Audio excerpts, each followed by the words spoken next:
Première conséquence, c'est une somme constante, donc je peux l'appliquer entre n'importe quels deux points. Mais à condition que ces deux points appartiennent au même fluide et le fluide, il est continu. Il n'y a pas une séparation entre les deux points. Il y a le même fluide continu. Dans ce schéma que vous voyez ici, nous avons un réservoir, nous avons un fluide, d'accord, à l'air libre. Cette surface que vous voyez ici, on l'appelle la surface libre. C'est la surface entre votre fluide, votre liquide, pardon, et l'air atmosphérique, on l'appelle la surface libre. Et comment on la schématise? Par ces deux traits qui sont là et ce triangle inversé pour dire que vous êtes à une pression atmosphérique. Donc la pression qui règne ici, c'est la pression atmosphérique. C'est clair? Donc je vais appliquer cette équation fondamentale très simple entre le point 1 qui est là et le point 2 quelque part situé à une profondeur H. Donc j'applique cette relation, donc P1 plus ρg Z1 égale P2 plus ρg Z2. C'est très simple. J'ai vérifié les deux conditions, même fluide et fluide continu. Très bien.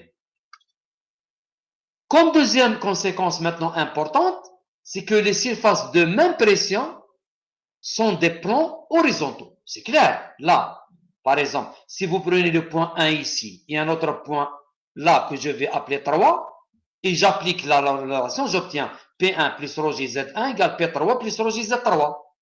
Étant donné que Z, la pression qui est là, c'est la pression qui est là, donc Z1 égale Z3. Donc c'est les surfaces de même pression qu'on appelle les surfaces isobares, c'est des plans horizontaux. Et vous le remarquez dans un réservoir, dans un barrage, l'eau de mer, vous remarquez toujours que la surface libre, c'est un plan horizontal. On ne trouve jamais une surface libre inclinée. D'accord? Eh bien, donc la surface de séparation entre deux fluides, non miscibles et non réactifs, c'est normal, il n'y a pas de mélange entre les deux, il n'y a pas de réaction chimique entre les deux. Cette surface de séparation qu'on appelle l'interface, elle est horizontale. En plus, cette surface d'interface, la détermination de cette surface, elle est très importante dans un problème de statique. C'est-à-dire, pour aborder un problème, un exercice de statique, il faut toujours spécifier les interfaces. Par exemple, dans ce schéma, vous avez la surface d'interface entre le liquide et l'air. On trouve toujours l'interface entre deux liquides ou bien entre un liquide et un gaz. On ne trouve jamais une surface de séparation entre deux gaz, c'est clair? Eh bien, donc il faut toujours les déterminer, ces surfaces, et on va revenir sur un exercice pour mieux comprendre. Bien. Quatrième remarque, conséquence importante, c'est que votre pression, elle augmente en descendant vers le bas, c'est clair? Là, dans ce schéma, on trace les forces de pression qu'applique l'eau. L'eau, elle applique une force de pression sur le mur. Et vous remarquez que les forces en flèche, c'est les flèches rouges, elles augmentent en descendant vers... Elle a augmenté en descendant vers le bas, et c'est clair. Très bien. Autre conséquence, c'est que la différence de pression, on l'a déjà vu, ne dépend que de la différence des hauteurs. Bien, là, par exemple, je reviens à mon exemple, je vais exprimer la pression dans le point 2 en fonction de la pression dans le point 1. J'applique l'hydrostatique entre les deux. Je vais calculer P2 en fonction de P1. Donc, vous avez P1, P2, c'est P1 plus ρg Z1 moins ρg Z2. Et Z1 moins Z2, la hauteur Z1 moins Z2, c'est quoi? C'est H. Et là, votre référence, vous le prenez comme vous voulez. La référence, soit ici, soit pas. L'essentiel, elle est en bas des deux points. D'accord? Donc, cette formulation que vous voyez ici, dans les exercices, il faut toujours éviter d'écrire ça parce que c'est connu. Directement, la pression en un point 2, situé en bas de point 1. Attention, c'est le point le plus bas. La pression de point le plus bas, elle est égale à la pression de point haut plus ρg fois la hauteur entre les deux H. Donc P2 égale P1 plus ρgh. On applique en général cette formulation directe dans les solutions des problèmes. Heureusement, cette solution, ce principe très important, il est utilisé dans la mesure des pressions. Pour mesurer les pressions, on va profiter de cette équation et on va utiliser des instruments qu'on appelle les manomètres. Donc, les manomètres, c'est quoi? C'est des instruments de mesure de votre pression. D'accord? Autre conséquence importante, c'est cette presse qui est là, cette presse qu'on appelle la presse hydraulique, en anglais c'est hydraulic jack. Remarquez bien, là je vais appliquer la statique et je vais utiliser un principe très important qu'on appelle le principe de Pascal. Remarquez dans cette presse, dans ce piston de section A1, là vous avez un autre piston de section A2 et là vous avez un fluide incompressible en rouge qui est là. D'accord?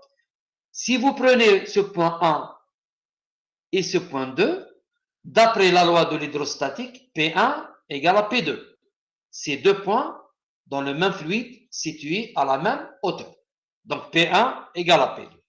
Bien, si je vais appliquer une force F1 par n'importe quel moyen, je vais presser ce piston à la main ou bien avec mes pieds, l'essentiel force F1.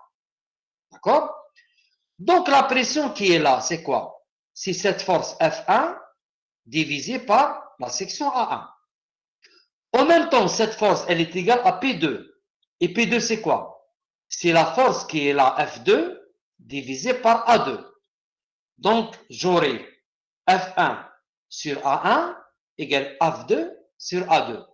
La règle de 3 me permet d'avoir F2 égale F1 fois A2 sur A1.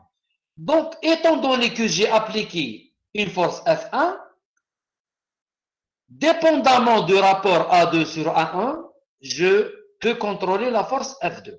C'est-à-dire, si votre A2, la section A2, elle est égale à 1000 fois la section A1, donc vous pouvez appliquer ici 1 newton, vous pouvez ici soulever 1000 newtons. Et c'est ça l'application utilisée dans les presses qu'on utilise dans les ateliers qui concerne uniquement un fluide incompressible. Ce principe très important s'appelle le principe de Pascal. Je vais le rappeler, essayer de l'écrire. Le principe de Pascal, qui est le principe très important en statique. C'est quoi le principe de Pascal? Le principe de Pascal, il vous dit que dans un fluide incompressible, les transmissions de pression, les variations de pression se transmettent intégralement. C'est très important parce qu'à partir de ce principe qu'on va utiliser toutes les applications, que ce soit la presse hydraulique, que ce soit aussi les manomètres. Et on va l'expliquer. D'accord? Autre conséquence importante, c'est ce qu'on appelle le paradoxe hydrostatique, c'est le paradoxe de Pascal. Si vous avez des récipients ici, ayant la même section de base, A, la section de base, la même, les formes géométriques sont différentes, mais vous avez le même rho, le même fluide, et vous avez aussi le même H. Donc, si vous avez le même H et le même fluide, vous aurez les mêmes pressions au point B, ici, et étant donné que vous avez les mêmes sections, donc vous avez la même force. La force ou bien la pression qui s'applique, au fond, elle ne dépend pas de la largeur de votre fluide, de la forme de votre récipient. Elle dépend uniquement de la hauteur. D'accord? Et on l'a vu dans l'équation différentielle, la première équation, si vous vous rappelez, On a dit que la pression ne dépend que de la hauteur H. D'accord? Bien. Je vais illustrer toutes ces conséquences dans ce schéma. Nous avons de l'eau, et là, et nous avons une petite quantité de mercure au fond, ici. Mercure. Si vous prenez les points, déjà, je vais voir les premières remarques. La surface libre, elle est schématisée par deux lignes et la pression atmosphérique par ce triangle inversé. La force de pression ou bien la pression, elle augmente en descendant vers le bas. Si vous prenez par exemple le point A, il est égal, en appliquant la loi de l'hydrostatique, à la pression qui est là, que j'appelle la pression atmosphérique, plus ρ GH. Donc PA égale P atmosphérique plus ρ GH. En plus, remarquez ces points A, B, C, D, E, F et G. C'est des points qui sont situés sur la même hauteur, d'accord? Et dans le même fluide qui est l'eau. Donc, par application de la loi hydrostatique, elles ont la même pression.